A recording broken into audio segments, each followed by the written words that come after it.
Mireu, per a entendre l'efecte fotoelèctric en què consisteix, recorrerem a aquesta applet del projecte PhET de Physics Educational Technology de la Universitat de Colorado. Molt interessant.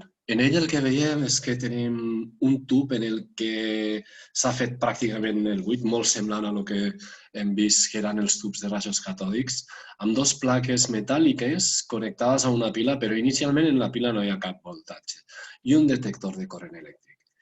I després tenim una làmpara.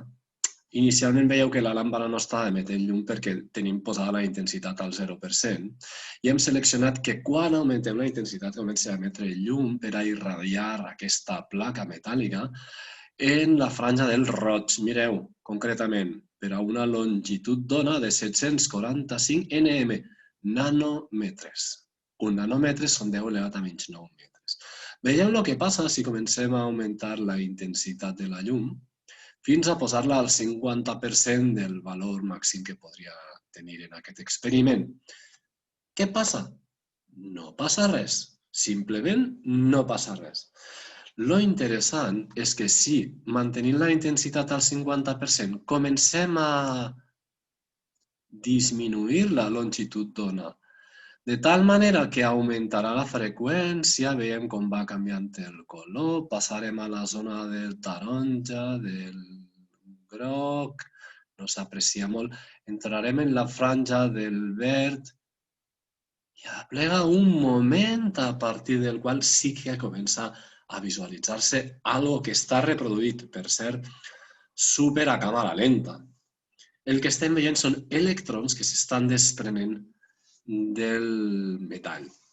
Però veiem que aquests electrons només es comencen a desprendre a partir d'una determinada longitud d'ona, per baix d'una determinada longitud d'ona i el que és el mateix per damunt d'una determinada freqüència. Si continuàvem disminuint la longitud d'ona, el fenomen, ara ja estaríem amb llum blava, no deixa de produir-se. Ara el que passa és que els electrons, segons la longitud d'ona és menor, són arrencats i adquireixen major velocitat en promig al ser arrencats. I això és el que estem veient.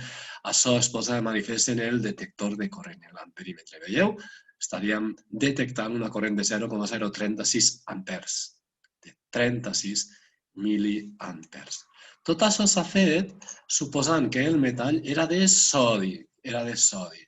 És interessant que si tornem a la zona verda en la que començava a produir-se l'efecte fotoelèctric i canviem el metall per un de zinc, per exemple, veiem que pel zinc no es produeix efecte fotoelèctric per longituds d'ona corresponents al verd, mentre que pel sodi sí que passava. Això significa, veiem, que pel zinc l'efecte fotoelèctric es començarà a produir a partir d'una longitud d'ona inferior, a partir d'una freqüència superior. A veure si arribem a ella, entrem en la zona ja del violeta, hem d'anar a una zona de les longituds d'ona molt petites i fins i tot més enllà, en la zona de l'ultravioleta. Hem d'anar a la zona de l'ultravioleta per a començar a detectar l'efecte fotoelèctric pel zinc. Si canviem el metall per coure, veurem que l'efecte fotoelèctric es produirà a partir de la longitud d'ona de color, veiem violeta. Hem de començar a entrar en la franja de l'ultravioleta també.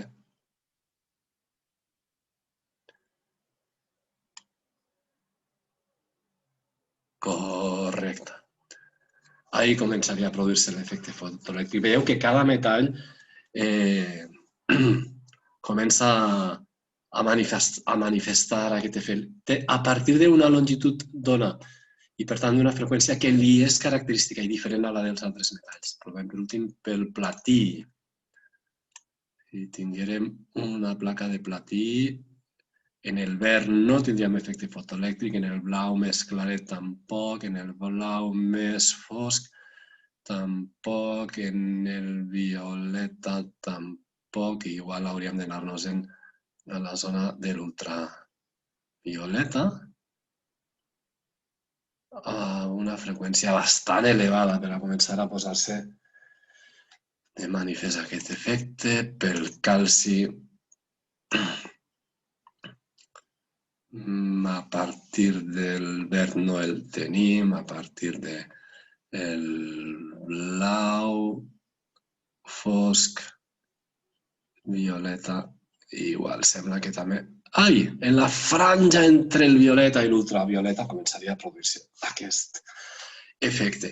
Una vegada que es produeix l'efecte, sí que si augmentem la intensitat s'ha de veure reflectit en un augment del nombre d'electrons que són arrencats i, per tant, ha de veure reflectit en un augment en la corrent elèctrica. Disminuïm la intensitat, fixeu-vos com va disminuint el valor de la corrent que es detecta. I després hi ha una altra cosa molt interessant, és que aquestes dues plaques, com que estan connectades a una pila, si en la pila generem una diferència potencial, un voltatge, de manera que això són electrons, si aquest és el pol positiu i aquest el negatiu, el que provocarà la presència d'aquesta diferència potencial és que els electrons senten la repulsió del pol del mateix signe i això produirà el següent efecte. Mira, un voltatge negatiu el que farà és que anirà frenant aquests electrons. Podríem fer el contrari, un voltatge positiu el que faria seria accelerar-los encara més, augmentar la seva velocitat encara més de la que obtenien. Quina és la idea? La idea és de